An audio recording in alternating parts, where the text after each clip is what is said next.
Hello, good afternoon. I am Geneva C. Cabreros from Bachelor of Science in Criminology from Section B. So, in Character Formation 2, we are tasked to discuss about leadership to prove that we learn something from the online class. So, first, what we're going to discuss is about what is leadership. So, leadership is a process of encouraging and helping others to work enthusiastically towards objectives. It is a behavior of an individual when he is directing the activities of a group towards a shared goal. So leadership, he is the one to uh, he is the one to facilitate to achieve such a goal. So second, we are going to discuss or we are asked to answer the question, what are the importance of a leadership? So we are talking about the importance of being a leader. So first, A, setting goals. Leader provide guidance to a group by setting goals to his subordinates. He acts as a guide of his followers by setting objectives of a group. So when you are going to do a task, so first, you have to set a goal. A goal that, for example, if you are going to a game, first, your goal is to win. So, first, you need to do your best to achieve such a goal. Then, second, your goal is to defeat your enemies so that you can win. So, second, develop team spirit. A leader develops a sense of collectivism in the employees to work as a team. Individuals within the group may be shown varied interests and goals. A leader has to reconcile their conflicting goals. So, develop team spirit. For example, we shall say that your team or your members has a personal problem, so they are so down to communicate to you that they have their personal problem. So as a leader, you should encourage them that they should not discourage and focus on their goals to make it real or to make your goal achieve. So by that, you should develop the team spirit. So third, letter C, representation. A leader represents the group to his superiors. A good leader is a guardian of the interest of subordinates. He is a personal embodiment of the impersonal organization inside and outside an organization. For example, in the classroom, you are tasked to report about something related to your lessons. So as a leader, you should introduce your members like, ma'am, this is my secretary, this is the one who write our report, this is the one who research about the topics, and as a leader, I am the one who tasked to report about our report. So that is representation. You represent the group. As a leader, nobody or somebody that not anybody have a confidence to represent your group. So as a leader, your responsibility to represent your group. So next, letter D, motivation. A leader proves to be playing an intensive role in the concerns working. He motivates the employees with economic and non-economic rewards and thereby gets the work from the subordinates. Motivation. So, every achievement of your members, you should compliment them to boost their self-esteem to do more and more good deeds so that your group will develop more day by day. So next, E, providing guidance. A leader has has to not only supervise but also play a guiding role for the subordinates. Guidance here means instructing the subordinates the way they have to perform their work effectively and efficiently, providing guidance. So as a leader, you should provide guidance, so they have a guide to be followed, so that their goal will not be like a trash. That,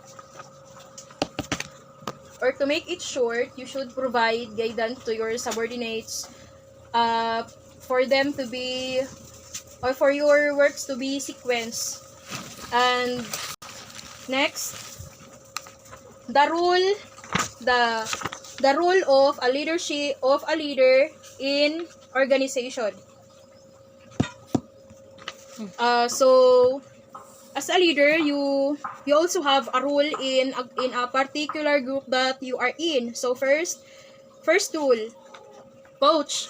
As a leader, you have a responsibility and need to develop others to succeed in their future roles. So coach, you have to coach them of what they are going to do to achieve their future goal, and coach them or advise them that they are going to do this kind of stuff to make them develop their self-esteem, their goals, their capability to do and achieve those particular goal. So letter B, your role is also a facilitator. You need to make things easier for others. While we might think of this most often in a meeting or group situation, there are many times when you will serve as facilitator to help process flow better and boost productivity. So you need also to be a facilitator to facilitate your group to make this kind of activity, to make this activity nice and productive. So being as a facilitator, you also need to facilitate the group if they are going to perform, so they are be guided. So letter C, strategies. This role isn't just for the highest level leaders in our organization. All leaders must think strategically, keep the big pictures in mind, and plot what direction and approaches that team should use to reach the desired results. Strategies. So your strategy is to make that goal easier and more to achieve it easily. So your work would easily done with the strategy. Next we have decision maker. You want others to engage and offer their feedback. However, as a leader, you will need to be decisive and making the hard choices. You can't be afraid to make a decision, even when you are working with less than perfect information, or you must make one that will be unpopular. So you have to be a decision maker. So as a leader, you are the one who make a final decision of what would be the best for your group, and what would be the best solution to make your goal achieve. So like there has someone who suggests that this is blah blah blah, this is blah blah blah, but you think that this is not helpful, so you have to think and decide whether it is helpful to your group or it is not.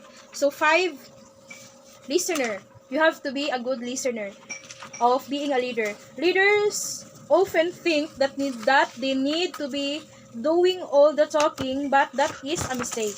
In fact, the best leader talk less and ask, listen, and observe more.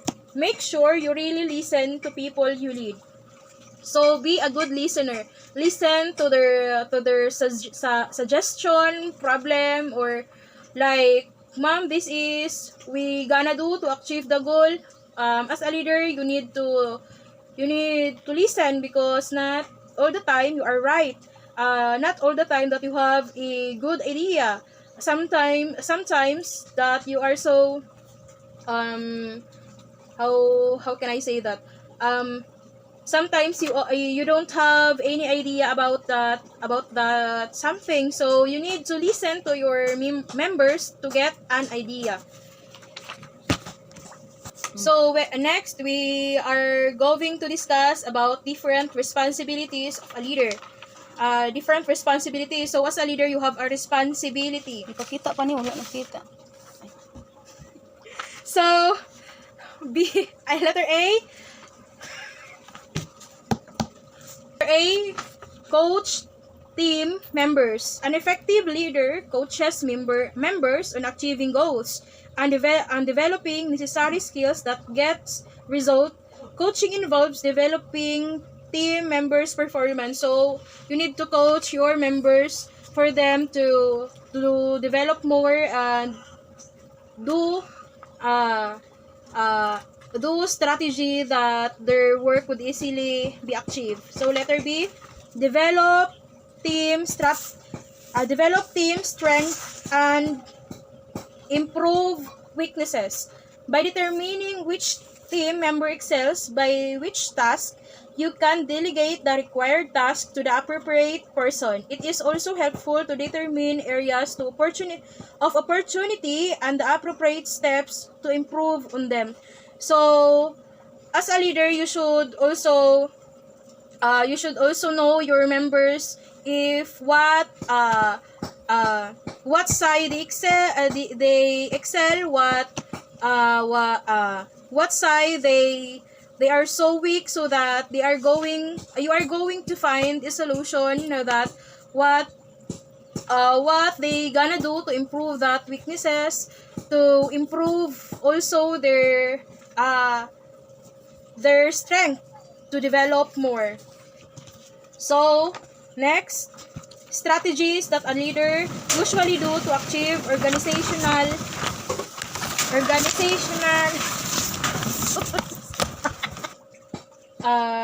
strategies that a leader usually do to achieve organizational goals. So, having as I say, attitude doesn't make you likable, or it doesn't earn a respect to from your team. So, a good leader is one who lead by example and doesn't expect your team to be hard workers. Then you should be also a hard worker. By practicing what you preach, you earn the respect and the loyalty of your team. And before long, you'll see that they're following your example.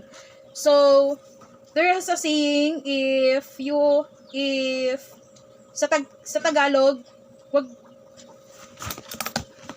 mong gawin sa kapwa mo ang ayaw mong gawin sa'yo. So, first, learn to lead by example. So, letter B, be goal-oriented. Instead of focusing on the problem at hand, an effective leader instead directs attention towards the solution. So, instead of